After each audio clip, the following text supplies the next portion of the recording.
will kindly ask everyone to take their seats and close the door behind. Kindly ask everyone to do that. And in the meantime, I will kick off our panel today and thank you to everyone for joining this high-level Minister and Ambassador panel entitled New Dynamics of Cooperation in Eurasia. I'm Samuel de Westerby, the Director of the European Neighbourhood Council and also your moderator today. Very briefly, so you know who you're speaking to, apart from these prominent figures whom I will present afterwards, the European Neighbourhood Council does data collection, strategic advice and support for the EU and its member states. And I want to at least start off by thanking very much the Antalya Diplomacy Forum for inviting me as a moderator and for inviting this lovely panel. Let me start by saying that since the Russian invasion of Ukraine in 2022, we have witnessed some very, very big geopolitical and geostrategic changes in the South Caucasus, in the Central Asia region, where I focus most of my work on, but also elsewhere around the world. In the past, Central Asia was often associated to organizations like the Eurasian Economic Union or Shanghai Cooperation Organization because of the natural links that exist, of course, between some of these cultures and also the major investments which have come from China. The recent decade, and especially the recent years, we have, however, seen some very significant new changes and dynamics. This is a reality. And some of these changes have come since the 90s in terms of new culture, in terms of Turkic language, in terms of religion as well in the region, and many other components. And for example, the organization of Turkic states, just to give one example, we will talk about different organizations today, is of course one that has grown significantly in recent years.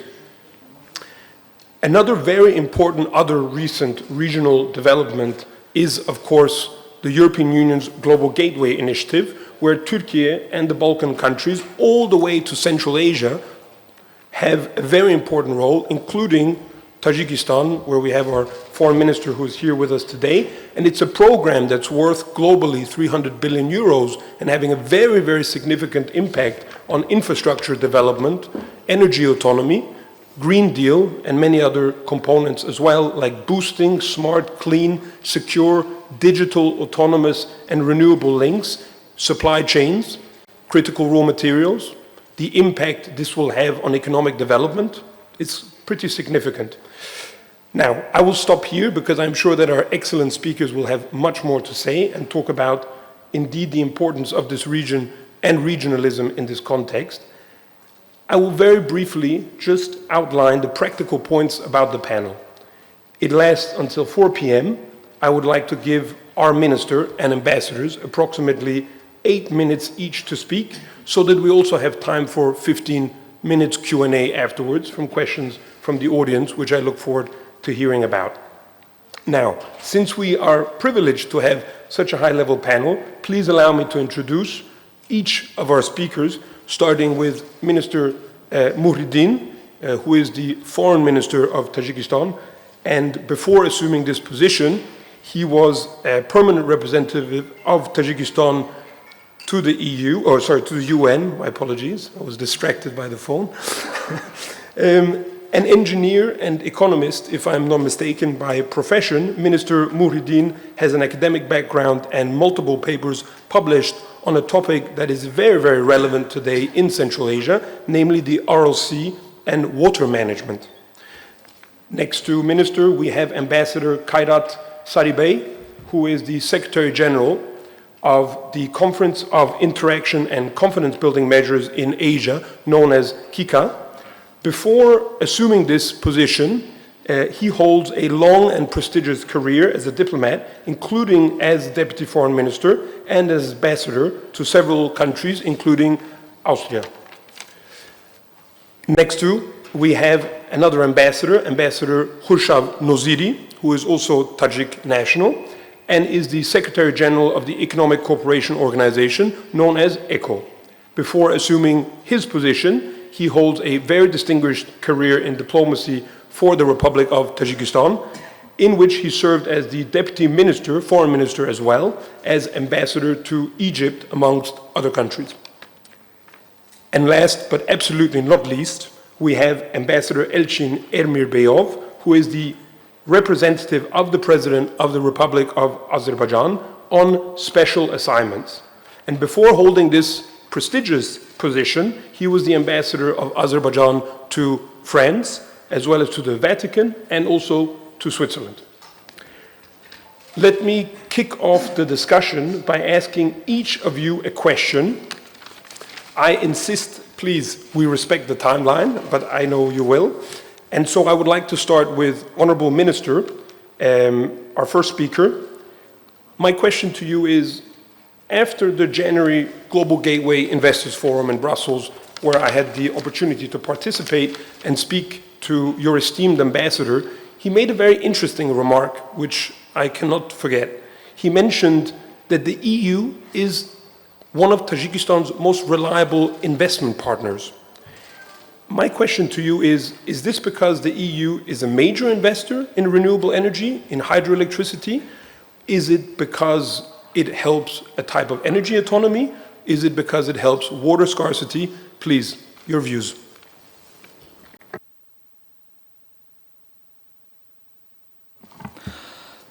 Thank you. At the outset, I would like to express my sincere appreciation to the Turkish side for the kind invitation, cordial reception, and excellent organization of the work of the third Antalya Diplomacy Forum.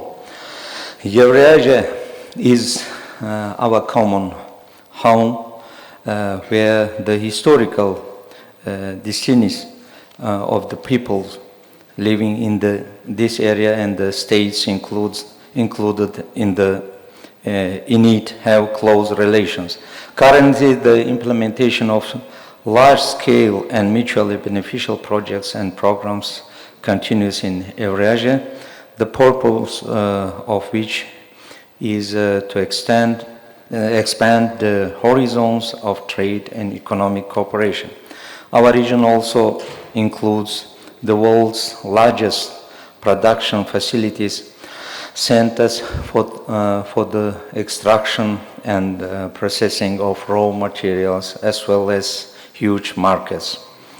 Dialogue between our countries and regions has particular value, taking into account rapid changes in the world caused by turbulence and ongoing tensions in global politics and economy.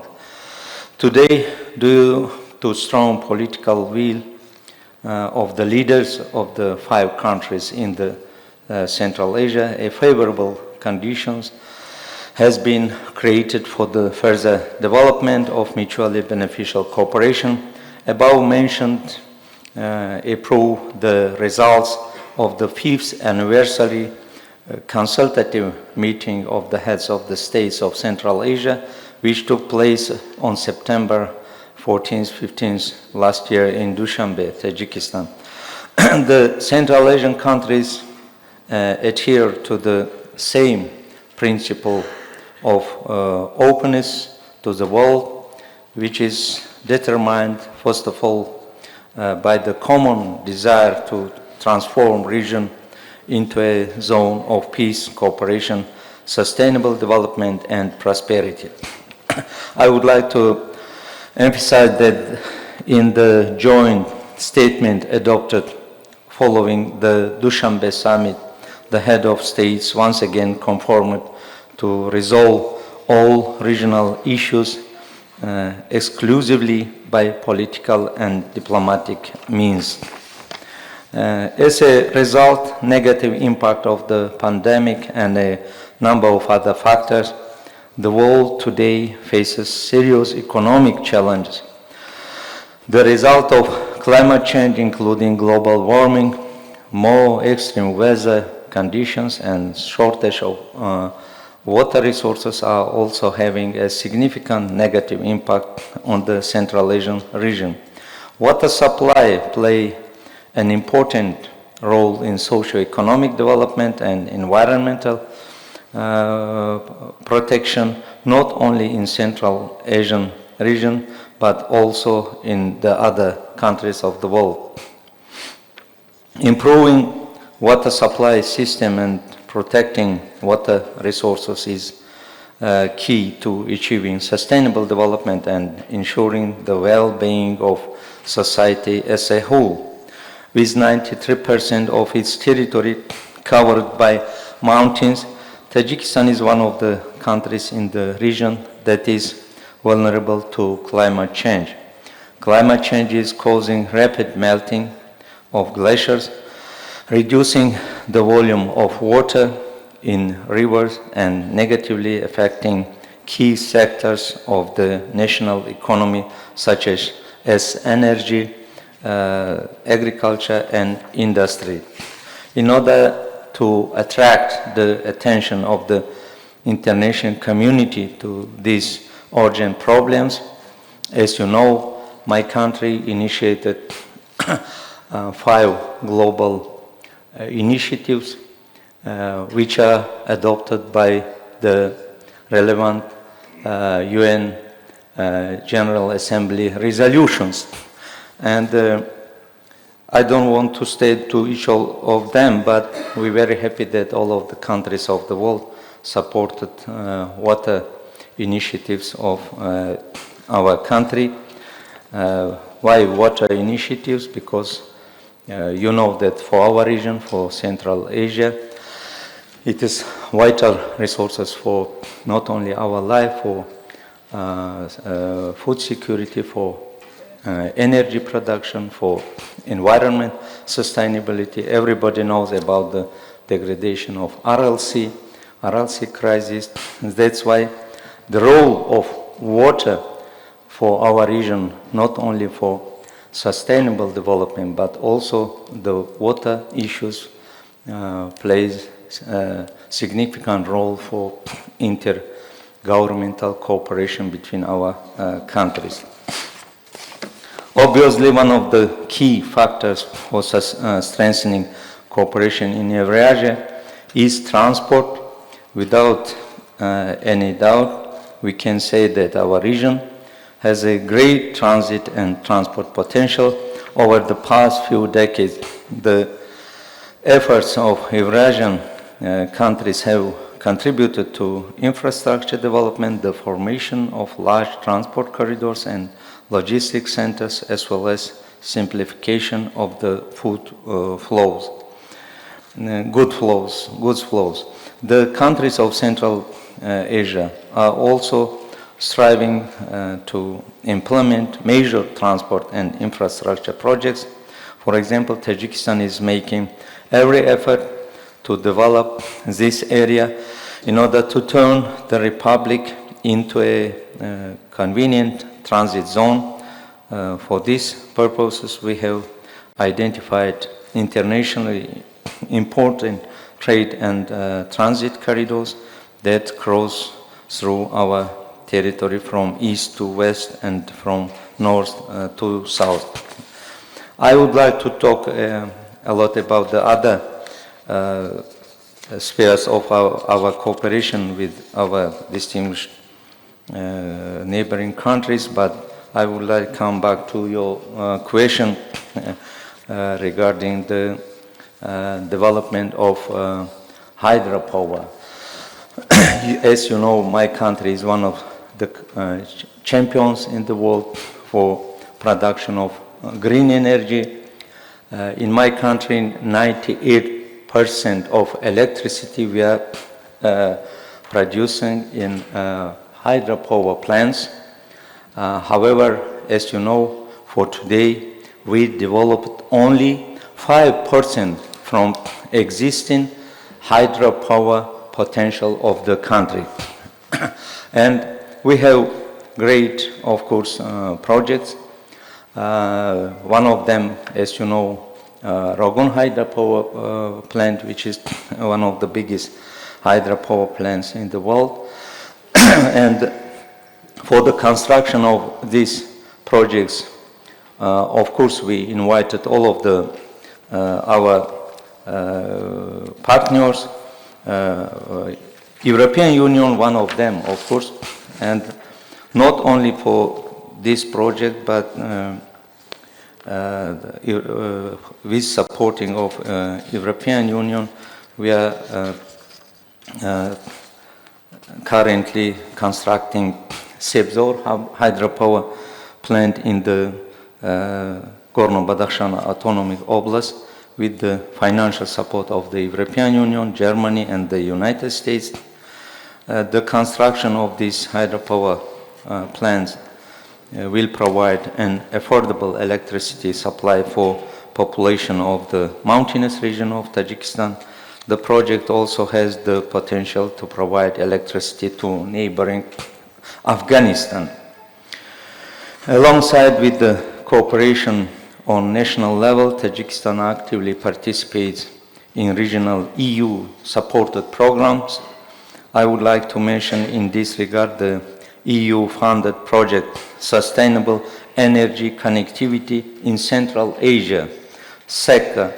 This project aims to promote a sustainable energy mix in Central Asian region in line with the EU best practices.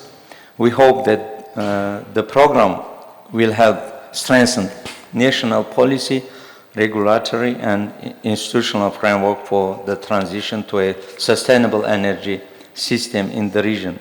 The EU intends to invest in both mitigation and climate resilience as well as in clean energy within the framework of the Global Gateway Initiative.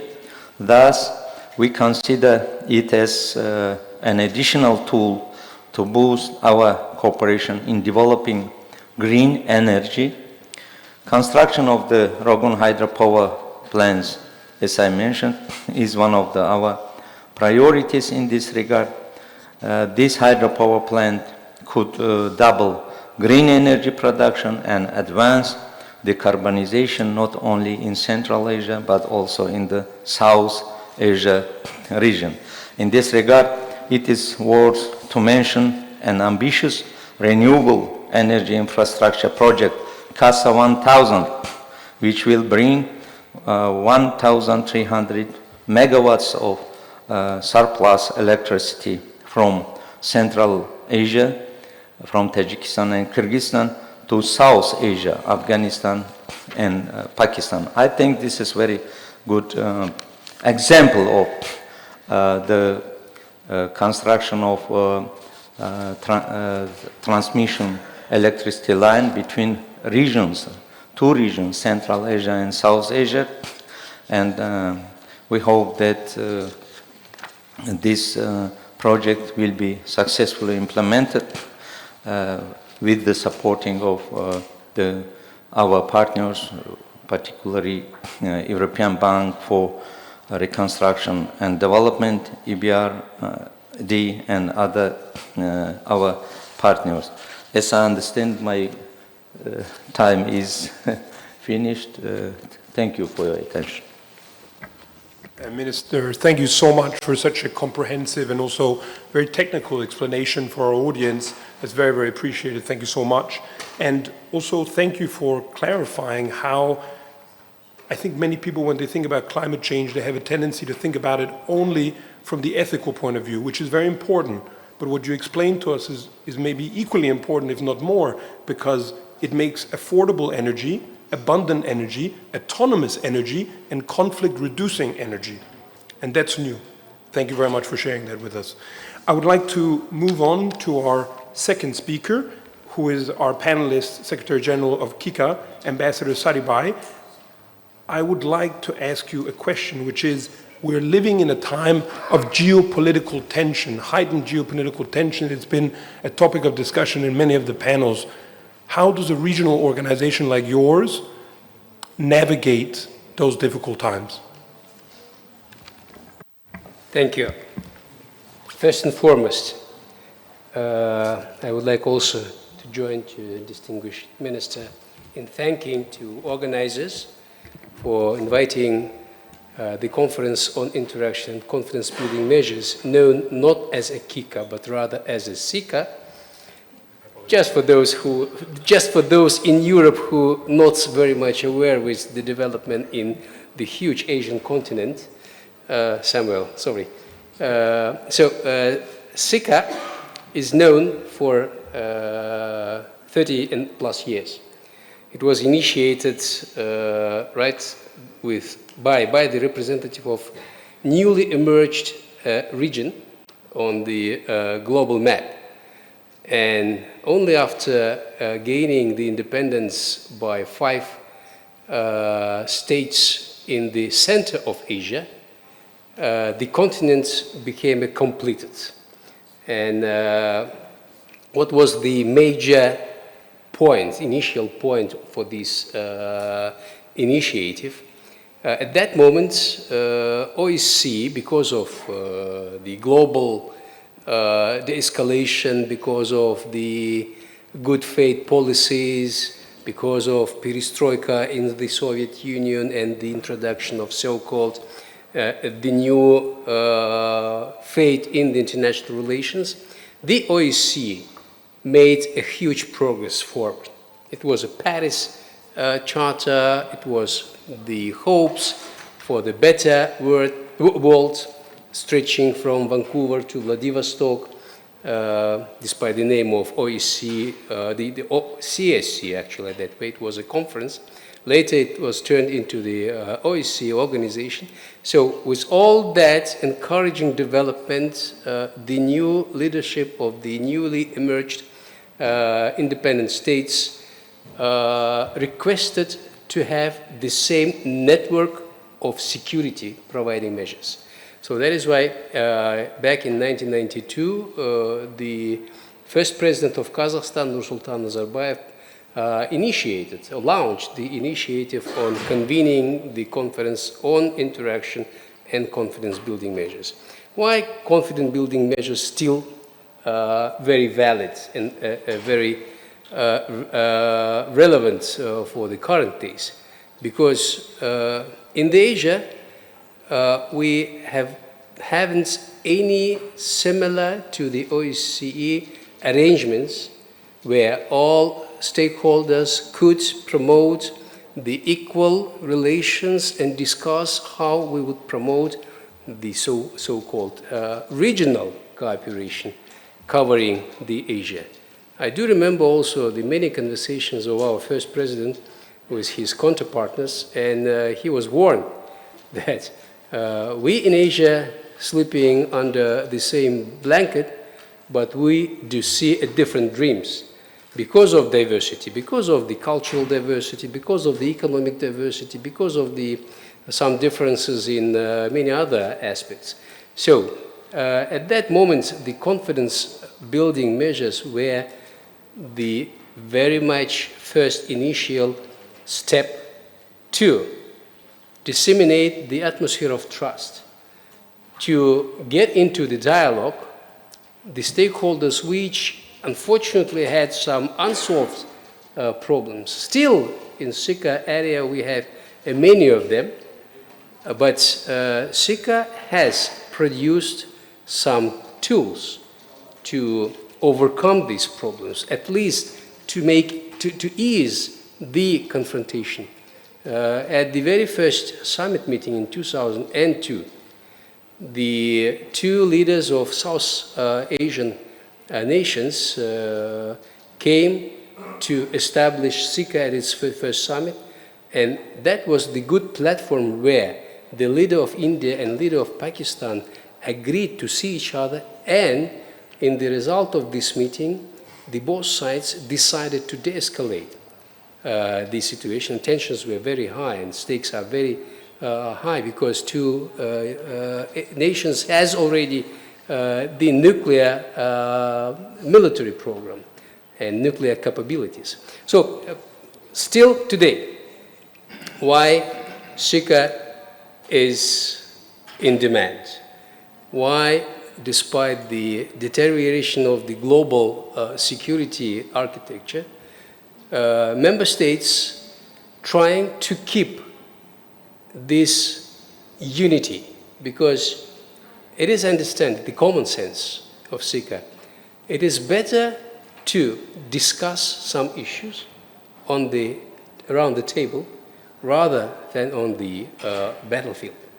It is absolutely the request. Even the sides which do not enjoy any diplomatic relations or do not, I would say,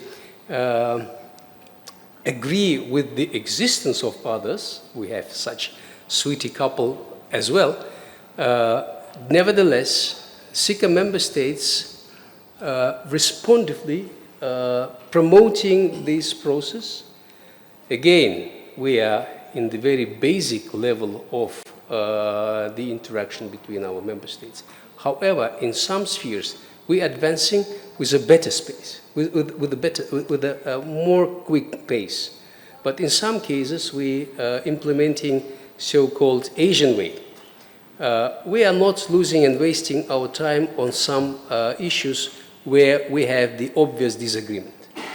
We're pursuing the issue which is of common sense. And this is the distinction of SICA. It has a very unique two principles, the consensus, providing the inclusive approach and equal rights to all, so 28 member states, and each of them has its own veto right.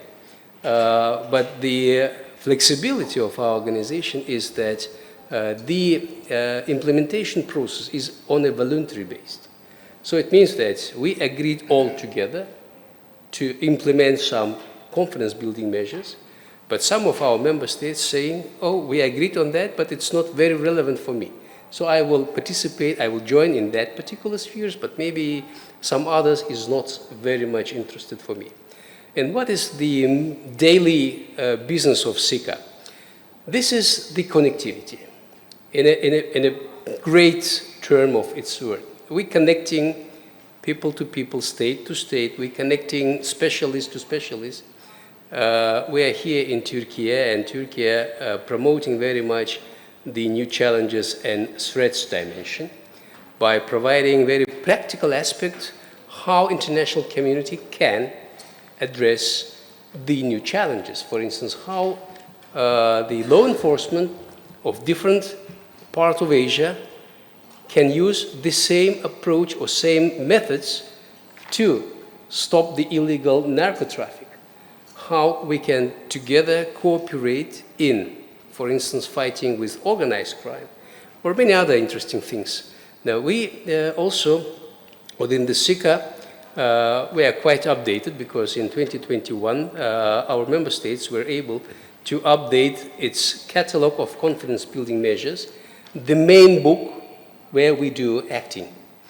The sphere of ICTs, which is very new one since the last 20, 30 years, we have now in our catalog. And we're promoting the cooperation between member states even in this new phenomena area, this area of the security of ICTs. I understand that I exhausted my time for the first round. Thank you so much. Thank you so much, Ambassador, for giving us such a comprehensive description of SICA. I hope I'm pronouncing it correctly. And I think maybe importantly answering the question about whether and why a regional organization, despite these difficult times of essentially deteriorating multilateralism, can still be relevant. And I think the example you gave vis-a-vis India and Pakistan is a very important one, despite challenges in institutional, secretariat and so on, frameworks. But this is something we can talk about afterwards as well. I would like to move from SICA over to ECHO. And we have, of course, this other very important regional organization that Ambassador Nuziri will talk to us a little bit about.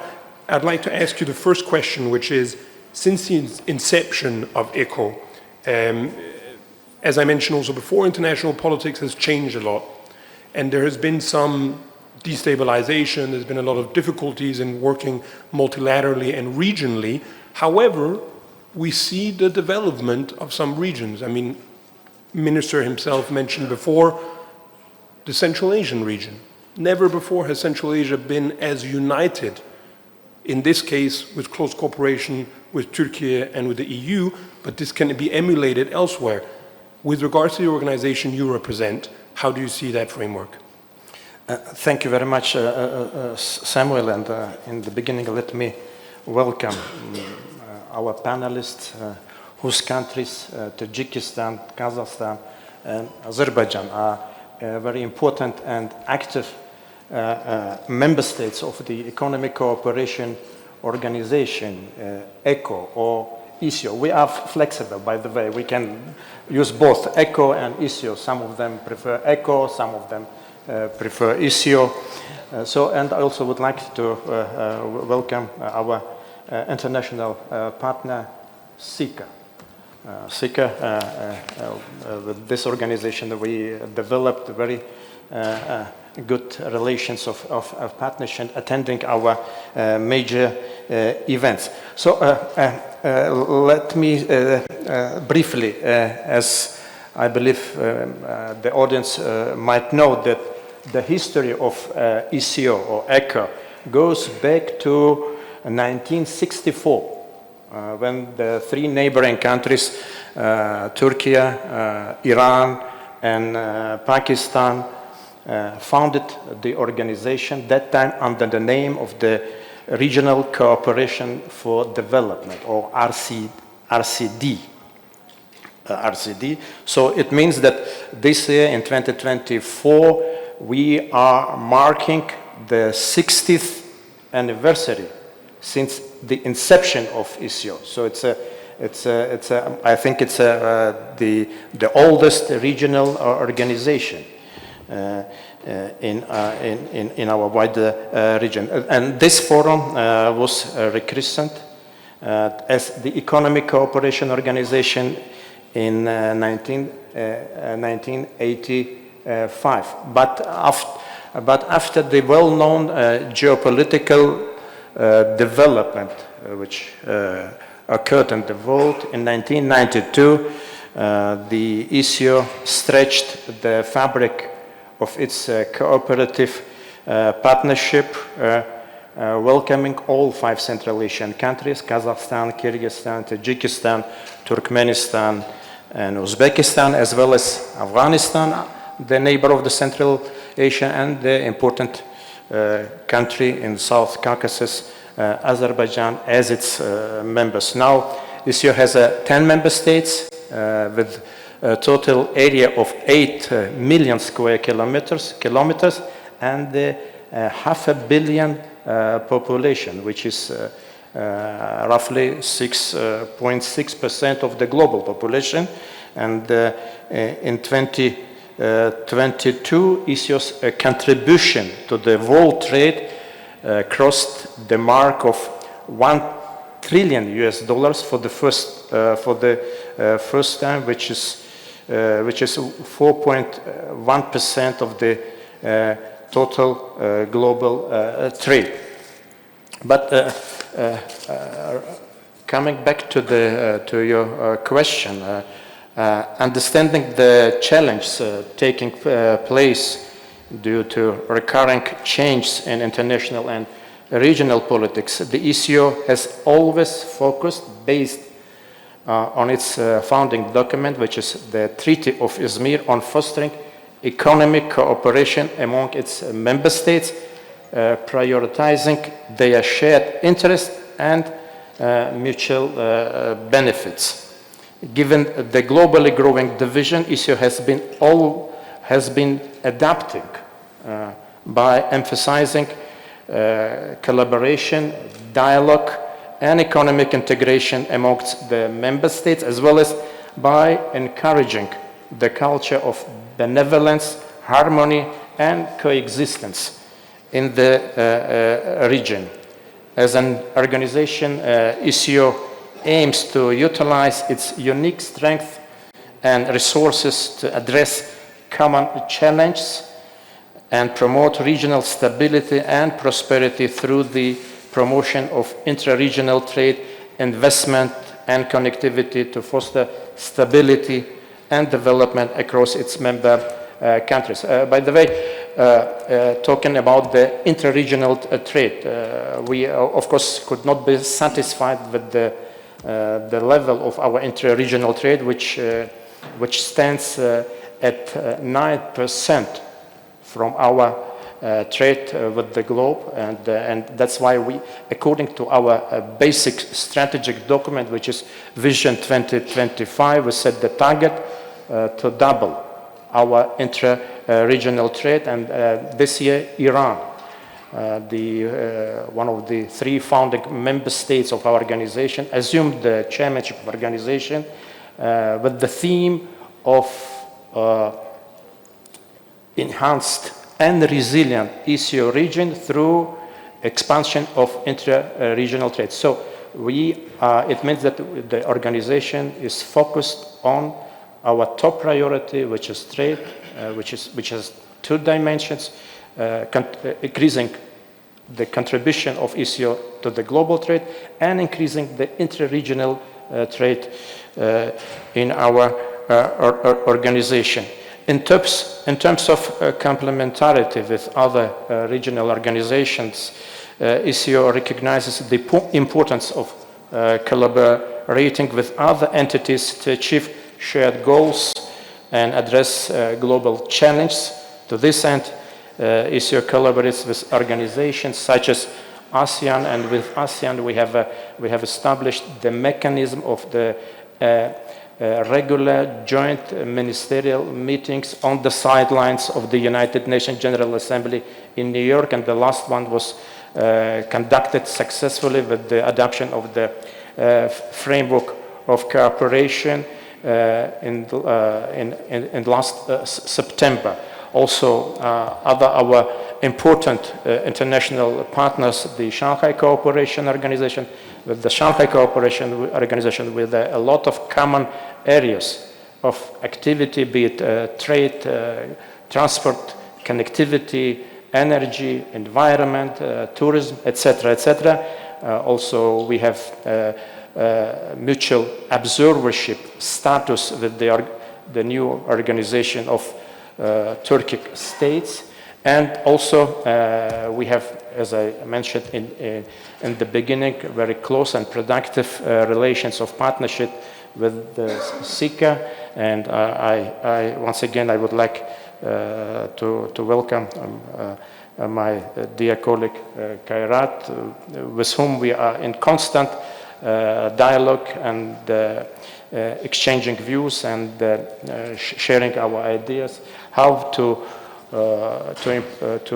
go forward as an international organization to reach our shared goals and targets. And as well we are in close cooperation with the relevant UN bodies on issues of mutual interest like trade and infrastructure development. As you know,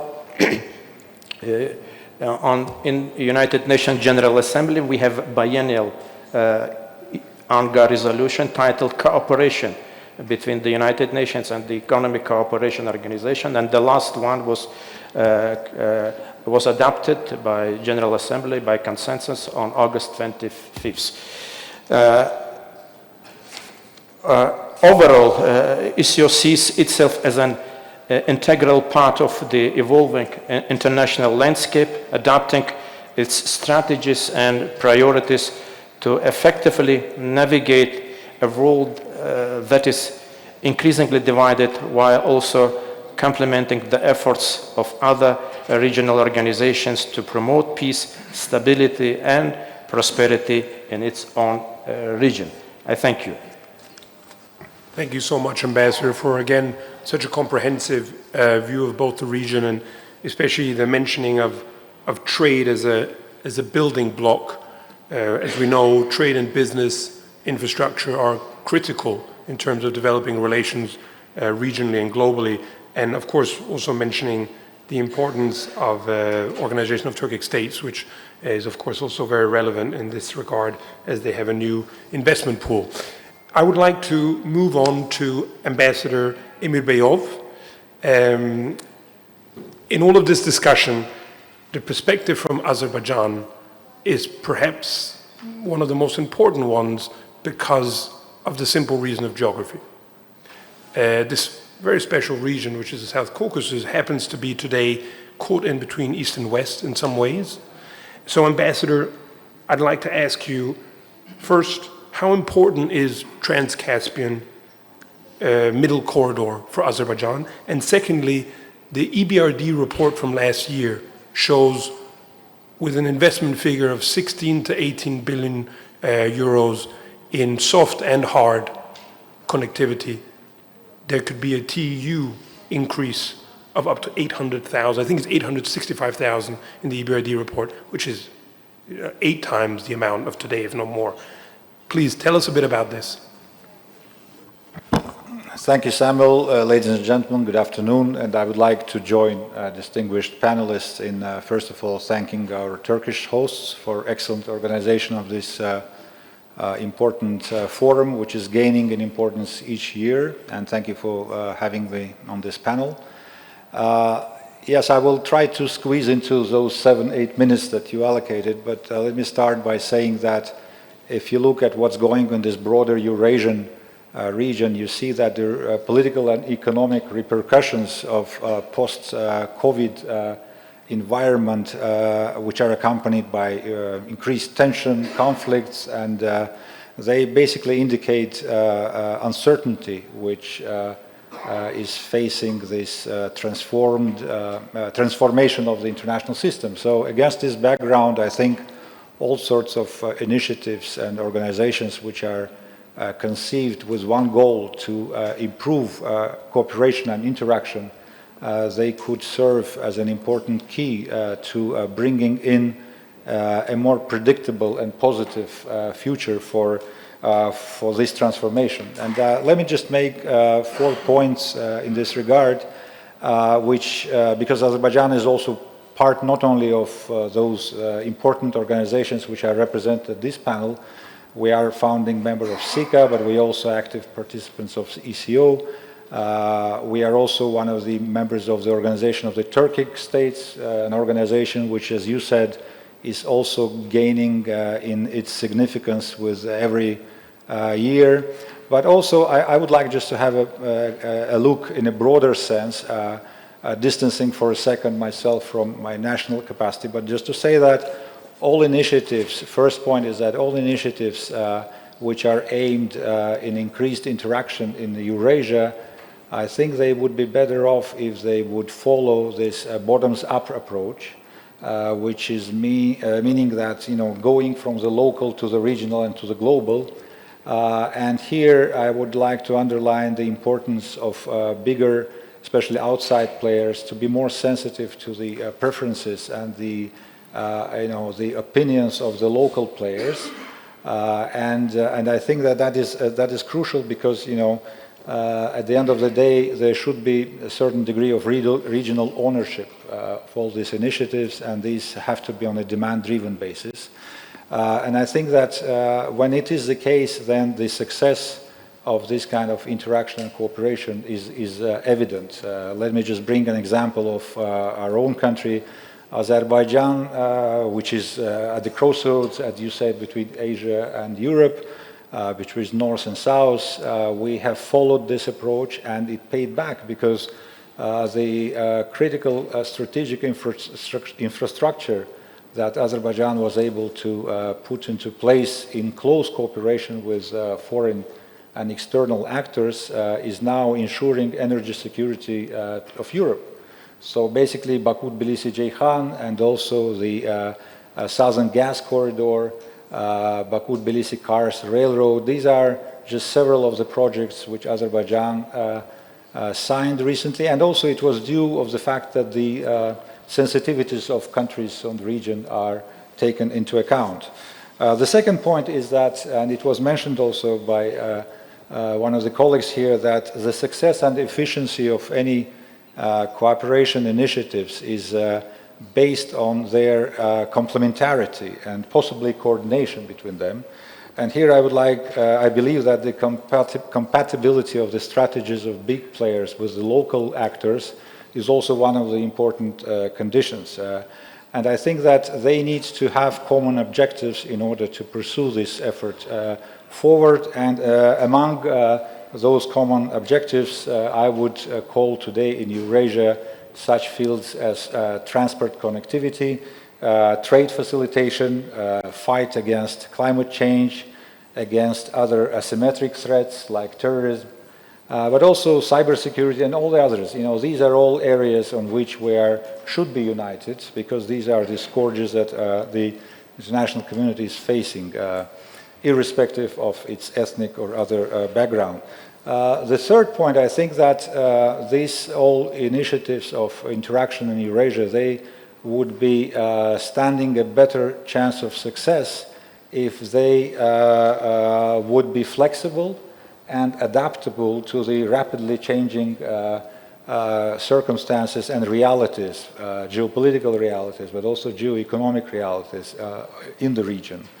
Now, with regard to your question, I think that it goes without any doubt that for Azerbaijan, given its strategic location, the Trans-Caspian International Middle Corridor, which basically unites China to Europe through Central Asia and South Caucasus, and which is also compatible with one of the other initiatives, which is China's BRI initiative, Belt and Road.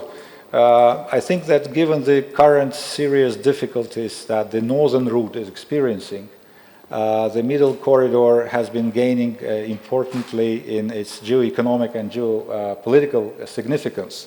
And it's not by chance, as you mentioned, that last year EBRD and European Union, they have recognized that the middle corridor is the most sustainable transport corridor which links Asia to Europe. So given the ever-growing importance of diversification and expansion of East-West trade, the middle corridor through Central Asia and South Caucasus is becoming a viable alternative to existing routes which are not that efficient today. So with enhanced infrastructure capabilities, with streamlined processes and competitive costs, I think the comparative advantage of middle corridor is evident. And here I would like just to give an example that key countries in Central Asia and South Caucasus, including Azerbaijan, are already working together, for example, to strengthen coordination of unified tariffs, to improve the transport network management, to improve border crossing practices, to make these connections more user-friendly, and also, last but not least, to better the environmental outcomes. Together with Kazakhstan, Turkey, and Georgia, Azerbaijan is now, implementing a roadmap of so-called soft connectivity measures and some hard infrastructure investment projects, which basically are aimed at lower the transaction costs, increase the operational efficiency, and enhance private sector participation, without which the success of these projects would not be feasible. We've talked a lot about climate change, and of course Azerbaijan is proud to host in November of this year the COP29 event, which of course is a global event of significance to all of our nations. And transition from hydrocarbon or fossil fuels to green energy is also one of our priorities, and it's good that on a regional or Eurasian scale we are now implementing a couple of projects, which is one of them is Black Sea submarine electricity cable project, which unites Romania, Hungary, Georgia, Turkey, and Azerbaijan. And I think that, and besides that, there is also an underwater fiber optic cable in the Black Sea, which will increase the internet connectivity and link better Southeast Europe with South Caucasus. So beyond purely, and this is also a very important point, which I want to end my remarks, beyond purely economic benefits of interaction and transportation connectivity, it could also serve as an important confidence and peace-building tool in a post-conflict environment. A clear example of this is in the South Caucasus. It is the so-called Zangezur corridor, that would not only link, if implemented, it would not only link Armenia and Azerbaijan, it would not only put an end to Armenia's economic isolation in the region, but would also benefit all countries in the region, including Russia, Turkey, and Iran. What is important, it could also become an alternative to the already existing routes of Middle Corridor, which is passing Central Asia, Azerbaijan and Georgia towards Europe. So I think that this is an important building block towards the normalization of relations between Armenia and Azerbaijan, which have been in conflict for almost 3 decades. And we do hope that Armenia, which is currently delaying or blocking the implementing of this reopening of this transportation link, that it would realize its benefits for itself, but also try to put it itself on the regional connectivity map. And I believe that because otherwise, the current idea of Armenia to implement for example, the Crossroads project would not be that efficient, and it will remain a dead end in the region. Thank you. Thank you very much, Ambassador, for giving this great explanation in such detail and with a lot of strategic thought and vision as well. Thank you so much. I have to admit that, unfortunately, because we have such an esteemed and very, very capable list of panelists, we've gone a little bit over time. And I take full responsibility for that because it was so interesting to listen to it. We let you go. However, as a result, we will not be able to do a Q&A. And so what I would like to do instead is I would like to invite everyone to come up and speak with our panelists afterwards, ask the questions, take a picture in good Antalya Diplomacy Forum standard. And I'd like to close off with 3 remarks before we give a very, very warm thank you to our panelists. First one is, let's remember how important regional integration is of all types of organizations. This is a moment in history where most international scholars sadly agree on the fact that had we not been in the exact era of today, there would have been even more conflict. This is the era we're in, sadly. And so regional organization and dialoguing, has been mentioned, is so important. Secondly, there is a momentum. There are certain moments in time and history where incentives are created for whatever reasons. I think the Middle Corridor is a very important one today. How to make that interlink with other regions might be a very important thing as well. And thirdly, it was mentioned that local needs need to be listened to, something that the EU not always has done so well, but maybe in collaboration with our partners along the road, we can do better. So let me ask everyone to warmly welcome and give a big applause to our speakers. Thank you so much.